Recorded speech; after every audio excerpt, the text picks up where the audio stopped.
Ladies and gentlemen, boys and girls, welcome back to episode number 38 of Beer vs. Ivy. It's trade deadline eve. We're here. We got a lot to talk about, but we can't start off with the news right away. I gotta know. I'm here with the best co-host on this side of the Mississippi, Mr. Jackson Gross. It's Monday. How are we doing? I'm doing all right. It was another week. Just both personally and just world events. It feels like 3 months have happened in the last week. But here we are. But no, things are good. Busy week at Walgreens. 5 straight days of closing, so not getting home until quarter to midnight and quarter to 11 on most occasions. So love that. But happy to be talking baseball. Lots of stuff has obviously happened with the trade deadline fast approaching. We're basically 29 hours from the end of the trade deadline, approximately. So lots still yet to happen. Although we've had a lot of fireworks already, but overall things are good. How are things with you, Sai? I'm kind of with you on this whole. It feels like 3 months has passed in like the past like week, but personal life and professional life are also both very hectic at the moment. But I mean, hey, we're doing good. We're kicking it. We're chilling. Saw my grandparents yesterday, and I got some. It's not baseball related, but I got some cool swag.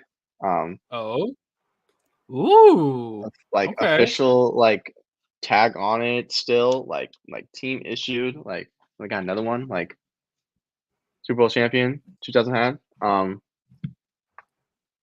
official locker room cap like it's cool like they're cool like got myself some new swag for the future office, but we're doing cool, we're doing good. So many moves have happened, including a couple moves that have already happened today, and like I before we get into like it's trade down leave, we're gonna talk about trades today. Like, come on, what are you expecting? Mm-hmm. Um, so far, this trade deadline has been good. Like Oh yeah. like not been expecting this. Like full transparency, haven't been expecting half these moves, but you know it's pretty good. So we gonna get into the first one. Welcome to Blockbusters on Blockbusters. I like this name a lot. I didn't come up with this name, but I think this name is great. Um, we're so we're gonna go from most recent move to the oldest moves because we wanted to switch it up. Typically, we talk about the old stuff first. We want to talk about the new stuff first. And the first one that just happened like 10 minutes ago, 15 minutes ago, maybe, as we're setting up the show. Ty France is a chili enjoyer now, guys. And for those who don't know, for the casuals out here, this means he was traded to Cincinnati. Ty France was traded to Cincinnati Reds for minor league catcher Andrew Salcedo. I don't know how that's how you say his last name, but man, he looks like a chili guy. He wasn't going to get playing time with the Mariners. He got DFA'd last week. So Cincinnati said, we could use another bat.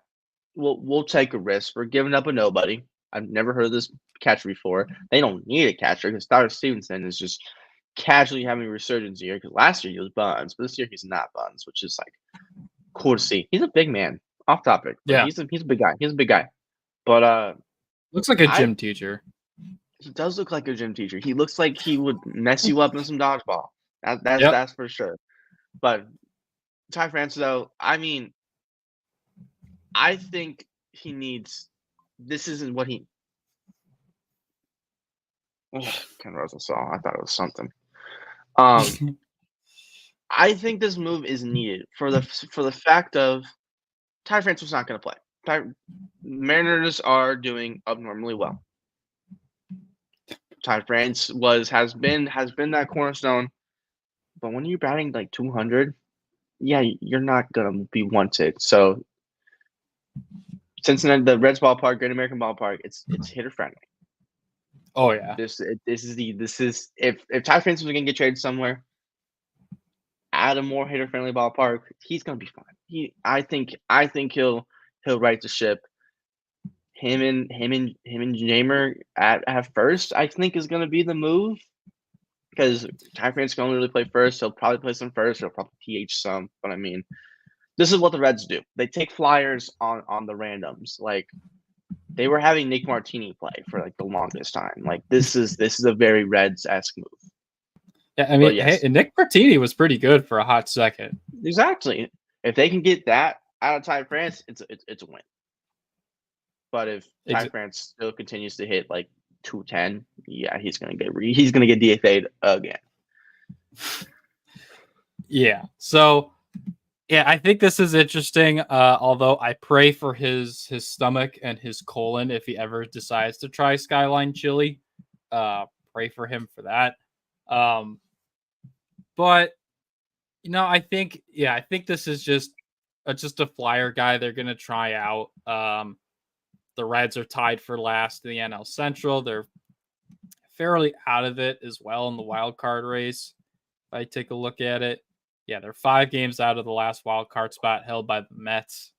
So this is just a pure flyer move. And again, like you said, the Mariners, they're losing nothing and not really gaining anything either. If Salcedo even hits like AAA, it'll be a win. So yeah, I think this will be an interesting move to monitor to see how Ty does with the Reds, but this just feels like last place stream grasping at straws to see if they can do anything. No, spot on. On to next. Sorry, Ty France, you're not gonna get that much talking time. The Royals are the honorary like champions of our show. So we'll do another pitcher from the Rangers. Casey snags ready Mike Lorenzen for left-handed pitcher Walter Pennington. What a name. The former Reds pitcher is 5-6 with a 3.81 ERA, 75 Ks, 1.27 whip, and 101.2 innings. Nasty. Yeah, we were talking about it pre-show how this is the perfect 4th or 5th guy in this Royals rotation. You said was it Alec Marsh was getting preed up pretty bad at the end of that Royals rotation, and they've been pretty solid with obviously the Orioles, but that's okay. Okay. Yeah, he's been doing all right. Or they have a solid front end of the rotation with Lugo and Reagans and Singer. But it was that back end that was getting kind of sus. I couldn't even tell you their 4th and 5th starter off of memory. Yeah, so, Alec Marsh right now is 7-7 with a 4.75 ERA in 96 and 2/3 inning pitched. 90 Ks, which is nice. Whip of 1.241, which is something. So I mean, yeah, Lorenzen's gonna fit in nicely. I can't tell you who that 4th starter is. Oh, Michael Wacha. And Michael Walker's been beautiful. Let me go double check the boy. Yeah, I'm casual here. Wow, I completely forgot they signed him on top of that. Walker's nasty. 7-6 with a 3.65 ERA in 18 games, 101 innings pitched, whip of 1.218, 86 Ks. Lorenzen's perfect. Yeah. Lorenzen's going to start as a 5. Alec Marsh is probably going to go be long reliever role because one of his appearances was not a start. This also means Daniel Lynch doesn't have to come up and be the swingman now because he blows. Yeah, I watched a little bit of Royals baseball. Let's talk about Daniel Lynch, the 4th. The fucking 4th. That's how many runs he's given up a game easily. 4. He's bad. Now he doesn't have to be the damn swingman anymore. And that could be Alec Marsh, who he should have been from the get-go. It's beautiful. It's perfect. If Walker Jennings goes to be good, awesome. Go for it. Lorenzen's going to be perfect. And that postseason experience, Lorenzen know a thing or two about winning. Yep. I mean, take a look at his career. Obviously didn't make it with the Angels, but was in the postseason last year with the Phillies. And then I think he probably made one postseason appearance here and there with the Reds in the early part of his career. I would think so. Let's see. I don't even. I'm very curious actually, but anyway, is a great find, a great trade for the Royals. Royals are looking good, man. They are in an absolute dogfight for that last wild card spot in the AL. They are one game ahead of the Boston Red Sox. Excuse me. And only a game and a half ahead of the Seattle Mariners for that last wild card spot because They need it. Of course, the Houston Astros have rebounded and now they are in a virtual tie for first place. They're relentless, and I hate that they're relentless. You're telling me that you can get rid of Jose Abreu and John Singleton can be your first baseman? Fuck that. I don't like that. Just casually. Like, oh casually. yeah, let's just Casually. Jazz McCormick, Jose Altuve, Bregman. I hope they trade Bregman. They won't because they're competing, but whatever. We'll see. On the topic of the Rangers, shout out Texas. They got a new backup catcher. Minor move, but Texas traded for Detroit Tigers catcher Carson Kelly from the Detroit Tigers for minor league catcher Liam Hicks and right-handed pitcher Tyler Owens. Full context, they have now 2 former Cardinals backstops back there, and that's hilarious. It's the battle of the OGs. It's the battle of the OGs. But Kisner, shout out Kiz. You got a special place in my heart. But you cannot have an under 400 OPS and then expect your job to not be at risk. Like you cannot be Jacob Stallings. Jacob Stallings is doing better. Or who's like the super defensive catcher who can't hit a lick? It's Jacob Stallings.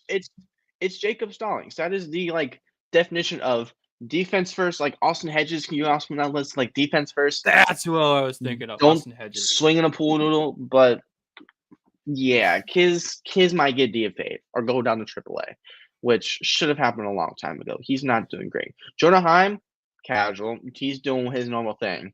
They love their defense first catchers in Texas, even though Carson Keller is not really a defensive first catcher. But I mean, he's at least hitting 247.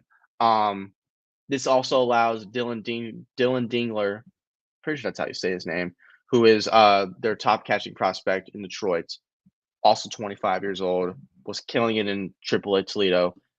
Not Toledo. Yes, Toledo. But this now allows him to come up because Jake Rogers should be doing better, and Jake Rogers is not. So this now means the youth movement is happening in Detroit. And on the topic of Detroit, Jack Flaherty is still supposed to start today, and I feel like that's going to change in a couple hours. Or are they pitch his arm out and then they trade him tomorrow? I don't know. Jay Flair is gone in the next 24. That's for sure. Yeah, that is a lot of the rumors we're hearing. We'll get into the rumor mill a little bit later. But now, I think it's only right I introduce this trade. Oh, take it this way. The Chicago Cubs made probably the most unexpected trade of the deadline so far. They got Isaac Paredes, who you have been saying for probably months now. I've been preaching this for at least a month. At least I went and found the receipts. And you were so against this at first. I'm gonna hold you accountable. You were like, I don't know about this. I think Shane Morel is gonna be a huge mistake. And look what happens. Yeah. So here we are. So the Cubs trade for Isaac Paredes. They send out Christopher Morel to the Tampa Bay Rays. They also send Hunter Bidgie and Ty Johnson. Yeah. So the only caveat I will give myself of why I said some of the stuff I did at the time was like, it's earlier in the season. Morel's super young. Reasons. But yeah, the experiment with Christopher Morel at third base and playing on the Chicago Cubs with how the rest of the offense is playing has not been good. He hits tanks. I love it. He hits tanks, but Yes. he strikes out a ton. I have his baseball savant page pulled up from yesterday. 32% whiff rate, 24.5% strikeout rate. Only hits his sweet spot launch angle 27.1% of the time. Hitting 199. And the kicker, the biggest thing for me, -12 outs above average. Like maybe he's a little bit better than that. Maybe like a -9 or -8. But good Lord, the only thing he has is arm strength and bat speed. And he does take walks occasionally. But yeah, overall, I think this is a good trade for the Cubs. It's a good trade for both sides. There is a little bit of a concern with how Paredes is going to match up playing at Wrigley. His like expected home runs, Wrigley was like the 4th lowest in all of baseball at number 11. He doesn't hit for a ton of power, but he hits doubles. He's hitting 240. He doesn't swing and miss that often. He doesn't strike out that often. He still draws a ton of walks. So I'm here for it. And he's at least an above average third baseman. He's got 1 out above average. So while he probably maybe doesn't have the ceiling Christopher Morel does, he has 3.5 years of control. He's a better defender. They're the same age. And he's a better hitter overall. I'm going to note something. This also now gives a route for if what's his name? Who's your first baseman's name? Michael Busch. Him. If Michael Busch now needs off days, Paredes is going to be your backup first baseman. Before he got traded, he was playing a lot of first base with Yandy Diaz and DHing in Tampa Bay. So I'm noting that. Yeah, and it also allows PCA to get more at-bats because you can throw Cody Bellinger in right field and have, say, a Suzuki DH now. And you don't have to play Miles Mastroboni at third base just to have some defense in the lineup. So this completely raises the floor of the Cubs offense and defense. I don't know if he'll ever be a superstar. He was an all-star this year, but my guess throughout most of his career, he'll be a all-star plus caliber player. I don't think he'll ever reach a superstar status, which for how bad this Cubs offense has been, I'll take it. I'll take someone who is consistent, who hits the ball, and plays good defense at third base. I'll take it every day of the week. As you should. I mean, he is in a slump right now. He came out the All-Star break. He's in like 6 for 60, 62. Like he's slumping bad, but a change of scenery is always good. He's always gonna be, as long as he's in his prime, he's gonna be in that like all-star-esque like tier. I will say I'm gonna give the Rays their flowers. I think that like Christopher Morel is going to fuck in Tropicana Field. Pull hitters do magic there. Speak on him, I know on him. Hunter Bishop's going to slot in for a reliever that they just traded, and he could be Jason Adams 2.0. Just gonna leave that there. Just younger. And yeah, it sucks that the Cubs had to give him up, but the Cubs have enough pitching that it's fine. You also got little brother. You also have little brother Morel in High A South Bend. So yep, Rafael Morel. Don't get if you got Morel jerseys, don't get rid of them yet. Don't get rid of them yet.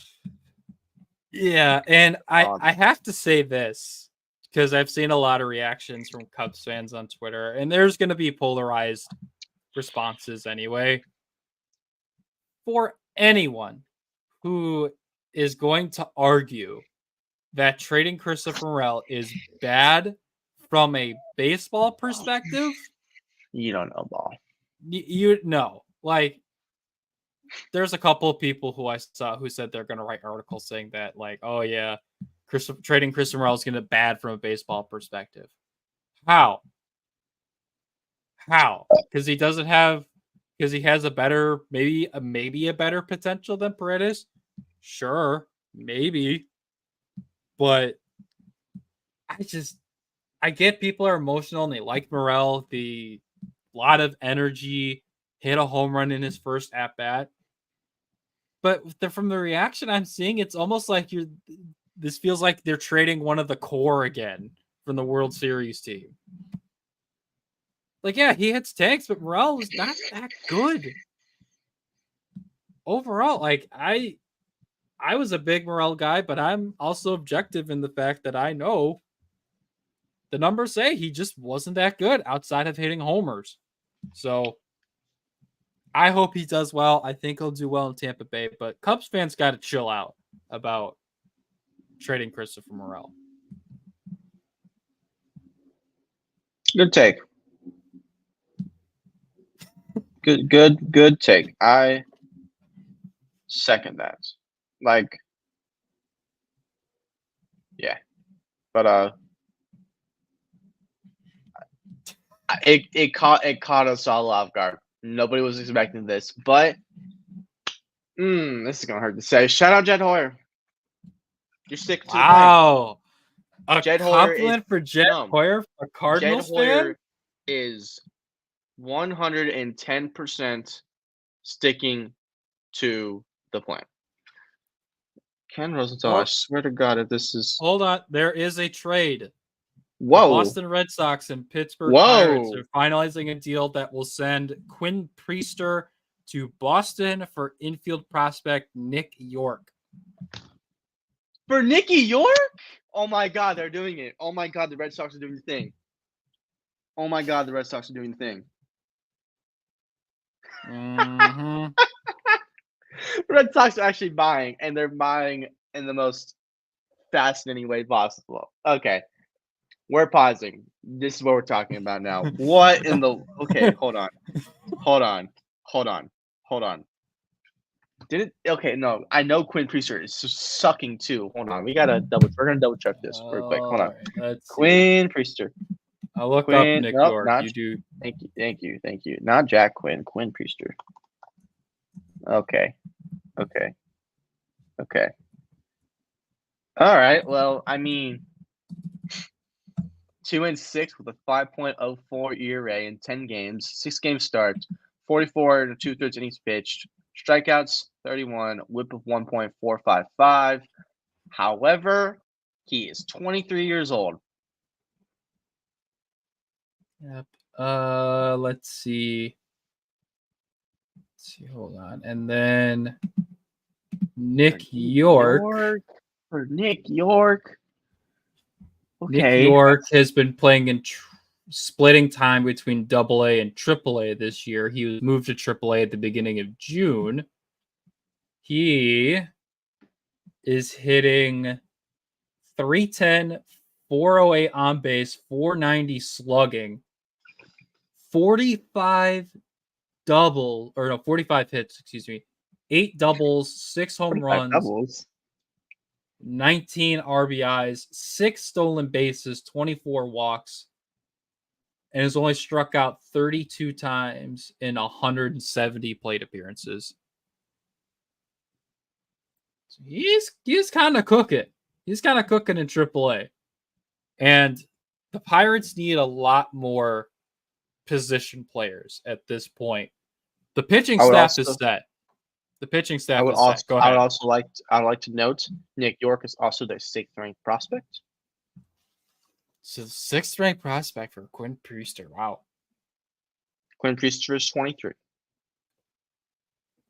What does this is how I'm viewing this trade. I'm gonna start from the Red Sox side. I'm gonna go to the Pirates side. So for the Red Sox side, I look at this as very simple. This is another young arm that they're going to use for the future. This now gives me a starting four of Cutter Crawford, Tanner Houck, Bayo, and now Quinn Priester. They're because if you're gonna tell me that they just traded for Quinn Priester for him not to be in the starting rotation right away, you are wrong. This I really do feel like makes Nick Pivetta available. So I think they're gonna go 1 in 1 out because the Red Sox are weird and they buy and they sell in the most unusual way possible. Bring in the young arm. It's been rumored for I feel like forever now that they were going to trade Nick York because which this makes no sense to me, but the Red Sox have viewed it as like, oh, Nick York does not have a spot on this team. Like I get it, you locked yourself up by trading. Who even is it? Who is? Well, they had Story at shortstop, and now they have Cedane Vaughn Grissom. Yep. They traded for Vaughn Grissom. They lane locked themselves at second base. That's where Nick York was going to play. Nick York's not going to play third base because of Rafi Big Scoop Devers. They have David Hamilton rocking at shortstop, who was for some godforsaken reason actually doing good.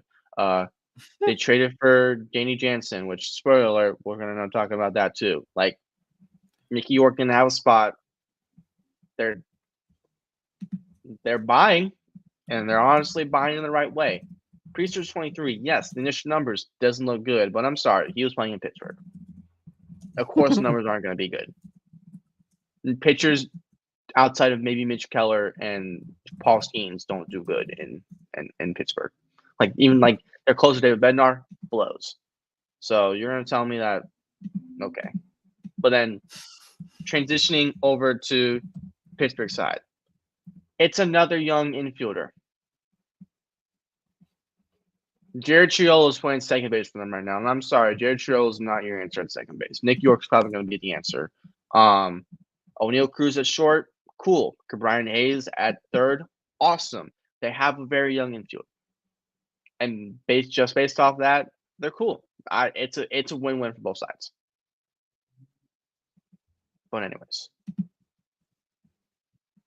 yeah, no, I think this is going to be a fun trade to look at a few years down the line once York gets back to the major leagues for the Pirates. So which could be as soon as today. Yeah. But anyways, back actually. Yeah, you know what Nick York is going to need since he now has to go live in Pittsburgh? What's that? Needs some good auto insurance. He's got to make that drive.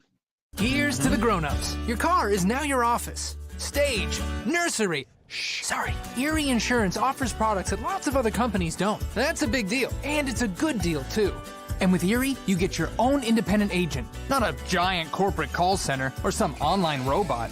You meet with a real person, like this. Your local Erie agent is Building Block Insurance Group. Get a quote today at 704-464-4544. Erie Insurance. And when you'll contact our guy, Jeff Bortapany, at 404-464-4544 or at jeff@mybebig.com. Let him know that Third Down Thursdays and Beer versus Ivy sent you and that he is a better GM than whoever the GM of the Marlins is. I know he used to work for the Rays, but I can't remember his name off the top of my head. So, yeah. I'm going to note something. Let Jeff Bortapany be the GM of your insurance. There's now reports that the White Sox are close on a deal. It's a 3-teamer. Yep. Between the Dodgers and Cardinals. Do we want to just talk about the other trades and then have you be sad later? Or yes, and we're not going to talk about this until it happens. Until Ken Rosenthal or Jeff Passan tweets about it. We're not talking about it. Anyways, Well, Ken did tweet about it, so I will say. I'm sorry. Sorry. This is what I think it is. I'm. All right. Let's go ahead and move on. We're not talking about it. It's not. It hasn't happened yet. It hasn't happened yet. Let's talk about the AL West. Let's talk about a team that has made a Yimi lot Garcia, of buying moves. baby. Yep, Yimi Garcia. The Mariners and the Blue Jays make another trade this time. Hopefully it'll work out better for the Mariners this time than the last time they made a trade when they got Teoscar Hernandez, and he basically didn't do anything, and now he's killing it for the Dodgers. Anyway, the Blue Jays love to see it. The Mariners get Yimi Garcia for outfielder Jonathan Clase and catcher Jacob Sharp.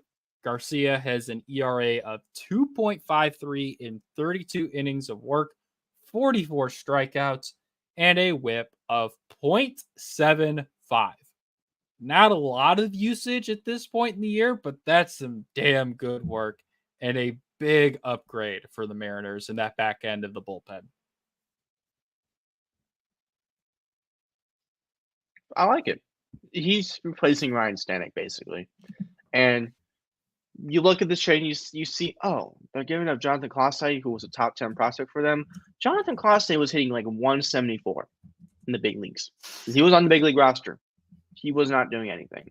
So, okay, give him an opportunity to go get some playing time in Toronto. What does Toronto need? Outfielders. They have David Schneider playing that outfield right now, which I'm sorry, love David Schneider, but he's not an outfielder. He's doing good because he's like super utility, but it's a good move.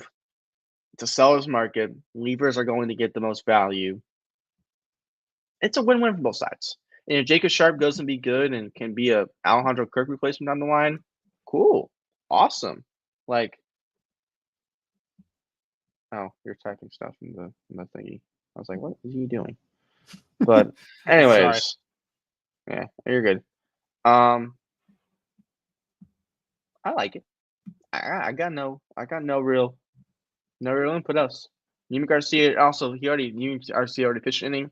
He looked really good, which is, it's something I like to see. I'm wishing good things on the Mariners. The Mariners deserve to make a playoff push, and keep boasting up that bullpen. That bullpen's sneaky. It might not be names like Taylor Saucedo, Colin Snyder, random names. Austin Voth is in that bullpen. Like, they got names who are actually like underrated. But yeah, no, it's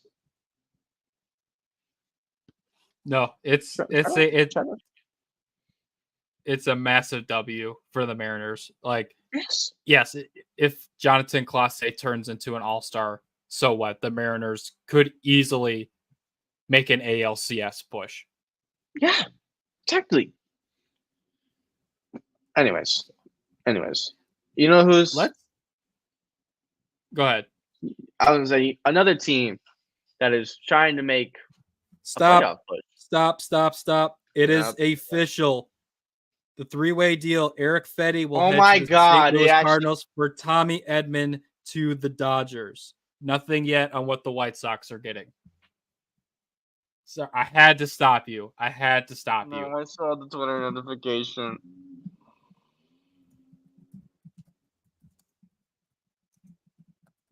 I don't even know what I want to say. Oh, hold on. Okay, we got Eric Fetty. We've been linked to Eric Fetty this whole time. Yippee! But Tommy Edman would have fixed every hole that we need. What does St. Louis need right now? Another person who can play a lot of positions. Oh, it's almost like Tommy Edman can do that. Almost like Tommy Edman is a Gold Glove caliber utility infielder and outfielder. He can play every position. I wonder what else St. Louis needs right now. Someone who can hit lefties. Almost like Tommy Edman has a 117 WRC plus against lefties. Oh, it's almost like the St. Louis needs somebody who, I don't know, can hit in the clutch. He's a 157 WRC plus in like clutch situations.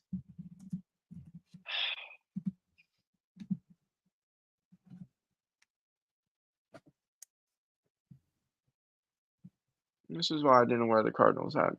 because I was like, I'm gonna wear the Cardinals hat, and then I'm gonna be sad. And Tommy Edmonds, my favorite player. Full transparency. Tommy Edmonds, my favorite player. I have a jersey of him in my closet. It was a big deal when I got that jersey. Now Tommy Edmonds is a fucking Dodger. Out of any team. Any team. LA Dodgers. Yep. That sucks. I know what it. Trust St. me. Louis said we were gonna buy. Johnny Mozeliak said, "Oh, we're gonna buy." And within the past 24 hours, everybody's like, "Oh, everybody and their mom's interested in Tommy Edmonds. Everybody wants Tommy Edmonds. Like, why? Well, it's a fucking 3-team trade too. So that means there's a way that the White Sox are gonna get. I don't even know who from the Dodgers. What in the? Yeah, who knows who they get the Dodgers or who they get from the Cardinals at this point. I don't mean to show this picture to dunk on you, but it's just more of like an accurate representation. Dunk on me. Yep, dunk on me. No, that's because dude, I know what it's like. I saw 3 fan favorites traded at one trade deadline. You did. I gotta be professional right now, but this is.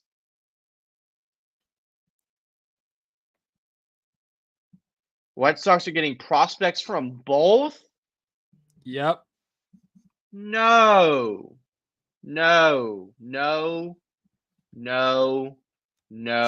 Jordan Walker, you are replacing Eloy Jimenez. No. Okay. This is the part where I can dunk on you. I will not dunk on you for missing Tommy Edmonds, but the prospects I will absolutely dunk on you. Please. Oh my God, Katie Lou talk. Oh my. Oh, Jack Flaherty just got scratched. That means he's gonna get traded soon. I want to puke. I want to throw up. Hold on. Story is still developing. Yep, of course the story's still developing. Oh I want to throw up. You're telling me, how am I going to be able to wear this now? Oh, we got props. The other jersey I have is Dylan fucking Carlson. He's going to be gone tomorrow too. Or today, about how things are going. What are we?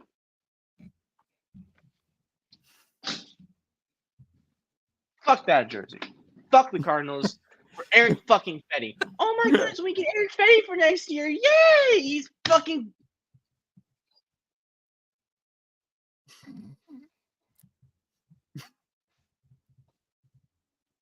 Whatever. Continue. Screw this. We got more stuff to talk about.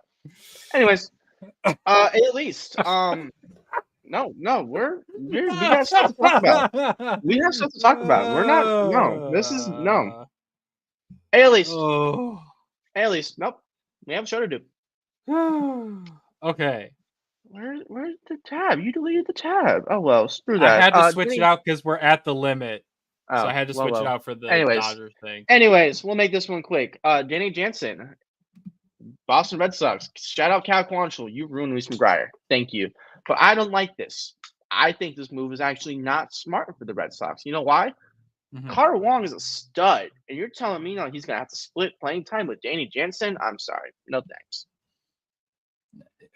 From what I've been able to read, it seems like Jansen's going to take a little bit more of a backup role in this instance. I think that's still dumb, but whatever. I want to. Oh, thanks, Tyler. I don't know who you are, but I know who you are, Tyler. And also, it's a spelling error. All that spelling errors. No, thank you. You can get the fuck out of here. All right then. I'm sorry. There's hell spelling errors in that. You're probably a robot. Sorry, dude. No, thank you. Fair point. But yeah, So I think he's going to be a more of a backup role to Connor Wong.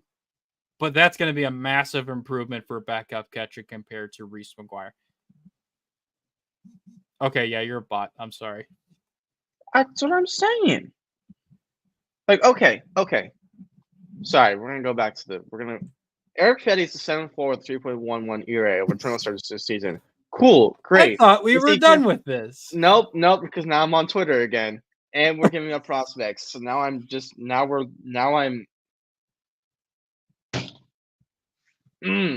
Anyways, Eric Fetty's good. Stop. You need to stop.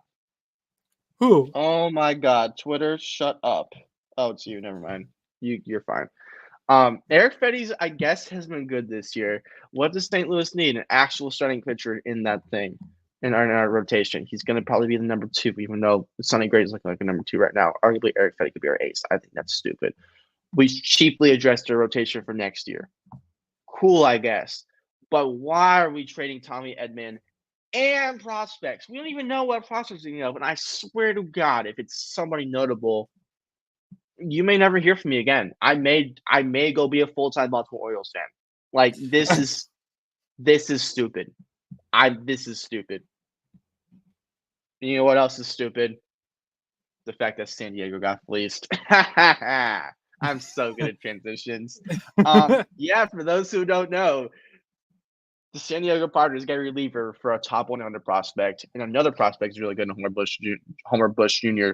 and JD Gonzalez, who has a bazooka of a cannon. Yeah, the Tampa Bay Rays are putting on a masterclass of selling. Like, even if you think they lost the Isaac Paredes trade, they still absolutely knocked it out of the park with this trade and a couple of the other trades we're going to get into in a couple of minutes. But shout out to the Rays. Y'all are doing fantastic. No, seriously, and that's like not a good thing. Bob Nightingale, can you? I don't want to look at Twitter. My stomach hurts. I could throw up right now. Oh, my God. You didn't see it, but I chucked the jersey across my apartment. It is laying on my Not floor. the jersey. No, it's laying on my floor. I'm pissed off right now. Well, let's take our minds off. Well, let me take your mind off that trade for a second, and let's dunk on a former Milwaukee Brewers executive. Oh, okay, that's cool. I can do this. David Stearns, you are absolutely Stearns, baby. shameless. You got Adrian Hauser earlier in the season. You got Tyrone Taylor earlier this season. And now you're getting Jesse Winker from the Nationals? That's at least 3 former Milwaukee Brewers now on the Mets. I think there's a 4th, but I can't think of who it is off the top of my head. That's just absolutely shameless, dude. We get it. Oh, dude, what do we got? Dodgers Miguel Vargas. Miguel Vargas is one of the players going to the White Sox in the 3. Okay, White Sox masterclass. But that's scaring me for what the St. Louis is about to give up. Jordan Walker, you are a Chicago White Sox. I'm sorry to tell you, buddy. I'm sorry. I'm leaving this stream. I'm going to the top of my apartment building and I'm backflipping off of it. And Jordan Walker's the prospect. You have me all the way messed up. Oh my God. Okay. Yep, that's true. Just confirmation on Jack Flaherty getting scratched. Okay. But yeah, this was just a minor move. The Nats get a Tyler Stewart in the deal. I like this for the Mets. They've done a couple of buy low moves, kind of add some depth to this team. Jesse Winker will mash righties, play a decent corner outfield, specifically right field. I think this is a good trade for the Mets and the Nats. You get another prospect. The Nationals have done a really good job these last 2 trade deadlines, getting some good prospect depth for the future. But like, you got DJ Stewart. So you just have DJ Stewart 2.0 and Jesse Winker? Okay. Cool, I guess. Really, just right-handed head. I mean, hey, you're most likely gonna face a righty. You might as well. Load up on them stack the lefties, lineup. boy. You might as well stack the. Yeah, whatever. Cool, I guess. David Dombrowski. I'm gonna shit talk David Dombrowski real quick. The Phillies nailed on their bullpen. Okay. First things first. The moves and overpay. Phillies trade James closer Carlos Estevez and sends Los Angeles Dodgers right pitcher George Clase and the same Getty. Those are both filthy pitching prospects. For Estevez, who he's mid. Yeah, the numbers look like he's actually really good. He's mid. He's not gonna be he's mid. Point blank period. David Dombrowski, I get it. If you're winning this year, cool. But if one of these two become really good, the trade's gonna look bad. And yeah, that's. I'm refreshing Twitter again. Well, I have to show you something. I bet you do. This was posted in Cardinals November. Reek! Shout out Cardinals Reek. Yep. And look who he put for not watching a single start. Yep. We got Gibson, Fetty, Lance Lynn. Yep. All you need is Trevor Bauer, baby. I know, right? And it's crazy because I saw this coming from a mile away. Shout out Reek though. Reek's good at what he does. But yeah, this Phillies move, it's a good move for now. But a Clausen or Andregetti becomes good, which they're both highly talented prospects. Move won't look good. But I mean, hey, it's a seller's market. This was gonna happen. It's just whatever. Yeah, lots of sellers this time around, so not completely surprising. But let's go to arguably the biggest seller this entire season, not even just the trade deadline. That's the Miami Marlins, because the Yankees now officially have a big three in New York. They snag Jazz Chisholm from the Marlins for Agustin Ramirez, Jared Cerna, and Abraham Ramirez. Not a single top 10 prospect heading to Miami for the Marlins' best player. Good Lord, how bad are the Marlins right now? We want to dunk on a whole bunch of teams right now, but holy poor asset management. You pull off a fantastic trade. Pull off a fantastic trade with Dodgers the Luis Arias trade. Dodgers are getting Kopech. Oh, yeah. Oh, Kopech. Yep. So they're getting Edman and Kopech. Yep. They've been linked to Kopech for fucking ever. I swear, if the next tweet I see is Garrett Crochet is heading there as well, I'm going to lose it. Don't blame you. But damn, okay. Michael Kopech, along with Tommy Edman, heading to the Los Angeles Dodgers, because, of course, the Dodgers have to make at least one trade deadline trade. So, oh my gosh. So much is happening. Yeah. Anyways, back to this. I would say probably the biggest trade of the deadline so far. New York getting Jazz. Am I wrong? Yeah. It's close. There are two very close trades. We'll get into the second one later. But yeah, this is the move the Yankees absolutely needed to make. They had no protection for Judge and Soto in this lineup. Everyone sucked outside of him. Maybe a little bit of Anthony Volpe and Ben Rice were okay. And Austin Wells. But Verdugo, buns. Grisham, buns. LeMahieu, buns. Ken, what do you want, brother? That's fine. Keep going. Okay, it's just the initial story. I'm paying attention. Don't worry. Gleyber Torres, buns, and he's a bum because he said that he doesn't want to play third base. He's only a second baseman. So, which means they're either going to placate him and put Jazz in center and have Judge play left, or they're going to say, no, screw you, and they're going to have him play second and have Gleyber play third. Even though if it was up to one of our writers, I'm not going to name drop him, but if it was up to one of our writers, Jazz would play third. He could learn. He could learn. All right. I just don't know if you want to do that in the middle of the division race. Yeah. Okay. I'm going to note something, which makes the move makes a little more sense. We're sorry. Twitter got me in a loophole. Hey, it's all right.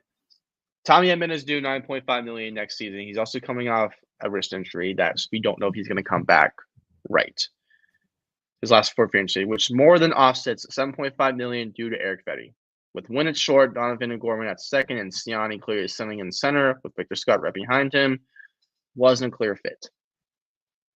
If that's on the front office is viewing it, that's on the front office is viewing it. But Tommy Edman fixes a lot of holes that the Cardinals have right now. But the Atlanta Braves are interested in Garrett Crochet. Go figure. They said, "Oh, we can do it with Reynaldo Lopez. We can do it with Crochet." Anyways, we got a lot more trades to talk about. Not a lot of time, so we're gonna speed run these last few because these last few have been out for a little bit. Yes, I'll go ahead and quickly go through this one. The Cubs made another trade for the future.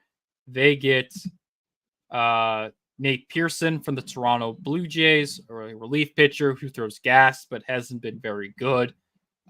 They send out Josh Rivera and Yohendrick Pinago. Two guys who are never going to make the 40-man roster for the Cubs, and the Cubs get an absolute flamethrower who the Cubs have kind of become a mini pitching factory. Overall, I would say they've been able to do a lot of reclamation projects over the last couple of years. So I'm excited. I don't know if I'm excited, but I am happy with this. I think this could be a good trade down the line. And the Cubs need more guys who throw gas. So I'm happy with this. I got no words. It's a smaller move, but if they can just get his control a little bit better. You saw what they did with Julian Merriweather. Yeah. Another former Blue Jay. They're probably going to do the same thing with Nate Pearson. And that, based on that, win. All right, next. We got to speed run these last two because we're already low on time. Orioles added a much needed starting rotation. We're going to go. We're going to talk about the two back-to-back Orioles moves. So, Baltimore acquired Zach Eflin for outfielder Matthew Etzel, right-handed pitcher Jackson Ballmeister, and utility Mac Forbath. Etzel was an unranked prospect. He's now ranked in the Rays system, but I mean, wasn't going to get playing time. Let's be for real. Ballmeister, he's got his ceiling, I would say, is like that 3 range, but he's realistically a back end guy. Could slot in the bullpen. I believe he was 12th ranked Orioles prospect. Maybe he was in the teens, but cool, I guess. And then Horvath, super athlete, super utility guy, decent back, can play all the positions. And you'll notice that with the Rays, their trend was they want guys who are uber athletic, who got a lot, who just got they're not like the big names, because you know how Tampa Bay is. They don't want big names. They want your run of the mill average guy, and they will develop you into a stud. Look at Johnny DeLuca. Look at Yandy Diaz. Look at anybody on that team. Ryan Pepio. They don't need you to be a big name. They just need you to be decent. 10th ranked prospect, 12th ranked prospect, an unranked guy. This is what the Orioles do. But the fact that Baltimore got their starter that they needed desperately, a starter who can be that 3 or up caliber in Eflin, and they didn't have to give any big names, win. Then massive W. And then a trade between 2 contenders. Yeah, this one's head scratching. This one makes so much sense. Phillies outfield getting Baltimore Orioles outfielder Austin Hayes for Stanton Dominguez and Christian Pache. Austin Hayes Brendan Marsh platoon makes that team very good. Very, very good. This also means that in the Orioles outfield now, Hauser can get more playing time. Heston Kjerstad can slide in and get more playing time. You can still put O'Hearn in the corners. You still got Cedric Mullins. I'm forgetting a name. Anthony Santander is nasty. And they need a bullpen arm. Look, if you look at Shanti Dominguez's numbers initially, you look at it and you go, oh, he's not doing great. He's not doing that good. But experience matters. Shanti Dominguez can take high leverage innings, which is what Baltimore needs desperately. And Christian Pache can hit lefties. He's very speedy, defensive replacement, which Brandon Hyde loves to do. He loves defensive replacements. Whoa. Tommy Pham is returning to the Cardinals in the 3-team deal. So you're getting Eric Fetty and Tommy Pham in the deal. This is going to be the only move we make. I'm telling you, right? Fuck, of course it's... I don't like that. Actually, I mean, okay. I like it because he hits lefties. But we could have... Yes. Also, Cardinals love Tommy Pham. We could do a jersey swap real quick. We're not going to.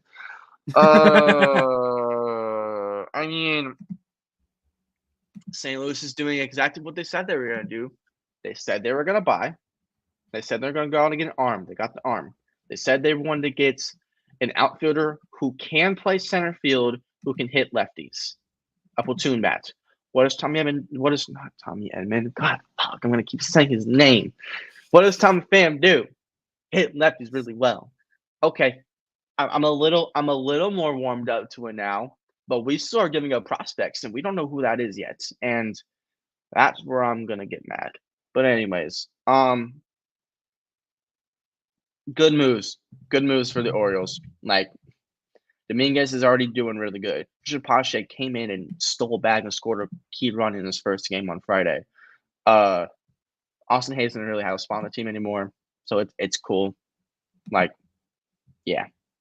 But we got a couple more moves to talk about.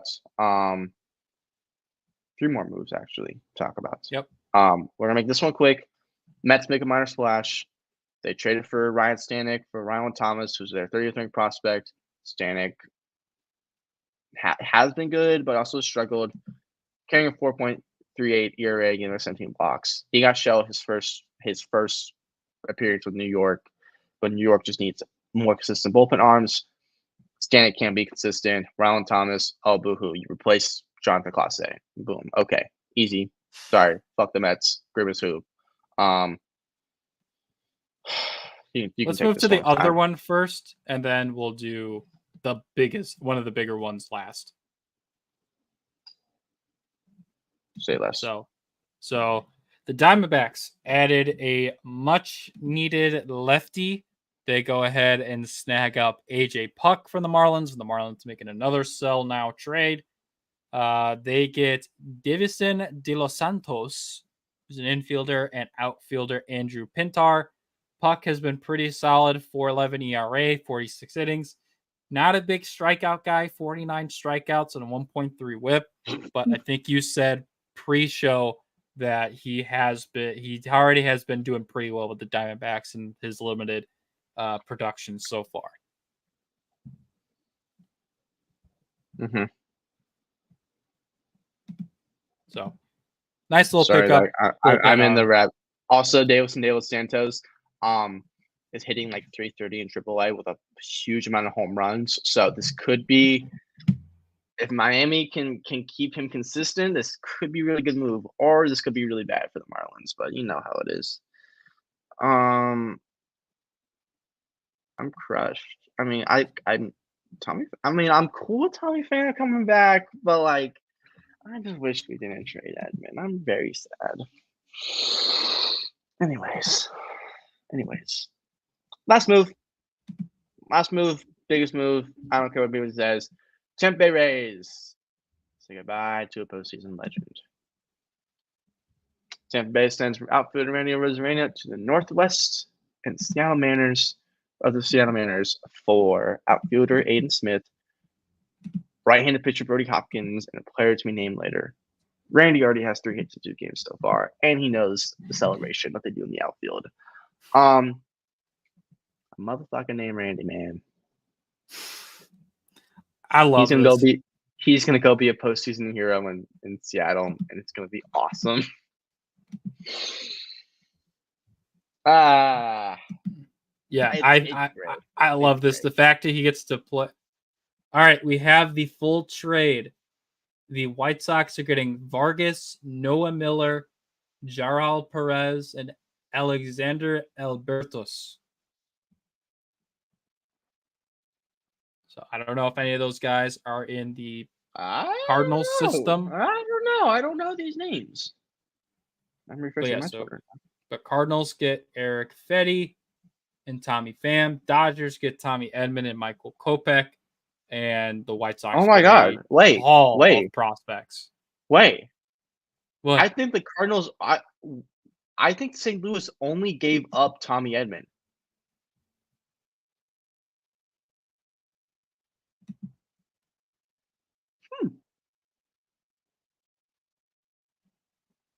This might be an A trade.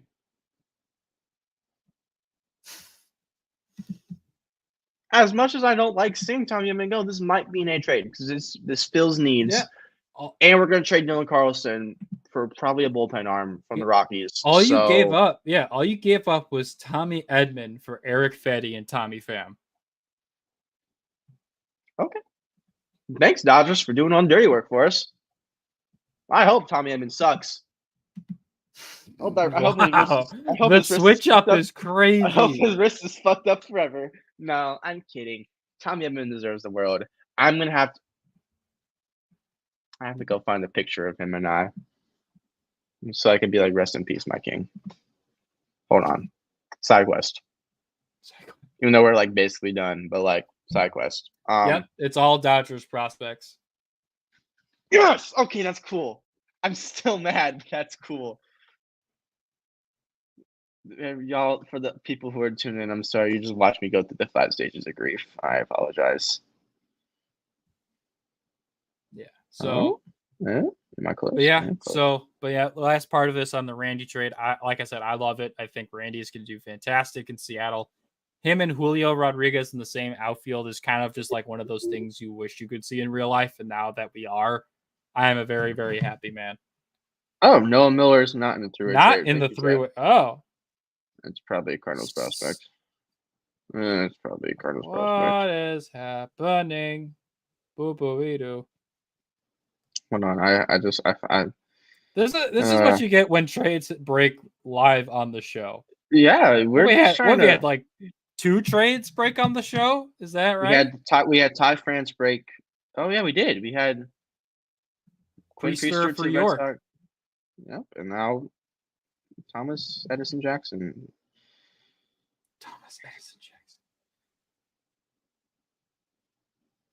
Hold on, I just found the picture of myself and Tommy Edman, and now I'm posting it. Rest in power, my king. You will be missed. Oh my God. I'm gonna cheer for him if one of the Dodgers are not playing the Cardinals. He's still he's still gonna forever be a favorite. But yeah, man. Well, it's Lars Nootbaar season for me now in St. Louis. Now I have to get the Lars Nootbaar jersey. You know, I think that's like the safest jersey you can get at this point. It is a safety jersey, and even though I can't afford it right now, we'll find a way. My birthday's in a few months. I'm just gonna ask people for a Lars Nootbaar jersey. Rest in power, my king.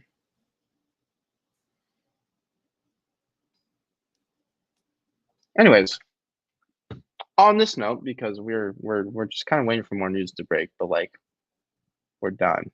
So this is a prime opportunity to plug that tomorrow Jackson and I will be live around 2:45, 3 o'clock for the last couple hours of the trade deadline, and we might have a couple guests join us. So if you want more live reactions from us on the trade deadline, tune in tomorrow. And Yeah. on that note, it's time for us to say hello to Craig Counsell, Mr. Cardman himself, because Craig Counsell got himself Isaac Paredes and Nate Pearson, and he's getting himself ready for 2025.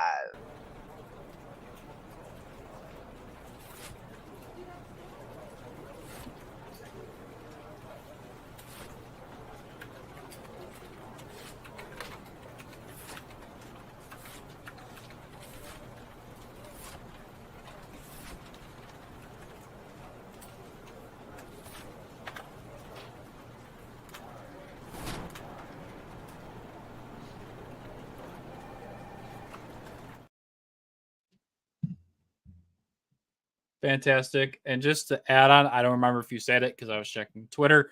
I believe we will have our guy Braden on around 4:00 for the last hour heading into the trade deadline. We're going to try and get some more people, maybe some people to hop on with us. But from at least around 3:00 until 4:00, it'll just be Cy and I breaking down any of the trades that'll have happened in the next 24 hours. Essentially, whatever happens, and then anything that leads up to the trade deadline. That's going to be a lot of fun. I am very excited. This is always one of my favorite times of the year. And considering what the Cubs have already done, I don't have to worry about a massive, massive sell-off like in years past. The first year I was with TDT, I had to worry about Ian Happ and Wilson Contreras getting traded.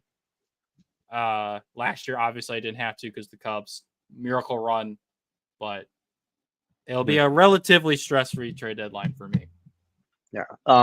Before my last words, so Dodgers are sending prospects Jarrell Perez is their number 17 prospect, and infielder Alexander Albertus is their number 23 prospect to the White Sox, along with Miguel Vargas, who is their headliner. Dodgers only got Tommy Edman, who's going to be their Swiss Army knife. Would not be surprised if Chris Taylor gets traded or DFA'd. Note that. And then St. Louis got Eric Fetty and Tommy Edman. Not Tommy Edman, Tommy Pham. I wish we still had Tommy Edman, but hey. Edman brings back a right-handed help and plenty of grit and someone who can hit lefties, which is what this team needs. He wanted to be with St. Louis. He came to St. Louis in spring training and said, hey, sign me. You want me. So he got the reunion he wanted. Eric Fetty is going to give us good quality innings in that rotation. I think that means Andre Palante becomes our long relief role or goes back down to AAA. Maybe Lance Lynn, something happens with him. We'll have to wait and see what happens with the rotation and such. Lastly, the two realistic moves you can see St. Louis making in 24 hours, because I have a little bit of insight and a little bit of sources. Giovanni Gallegos got DFA'd yesterday. He's likely going to get moved, so we can move off his $5 million contract. If we don't have a suitor for him, he'll get DFA'd. And then there's actually a decent amount of teams who are intrigued in Dylan Carlson. His time in St. Louis is done, which for context, my other jersey that I have of St. Louis, like actual St. Louis Cardinals players' jerseys, is Dylan Carlson. So yeah, that's gonna suck too. But hey.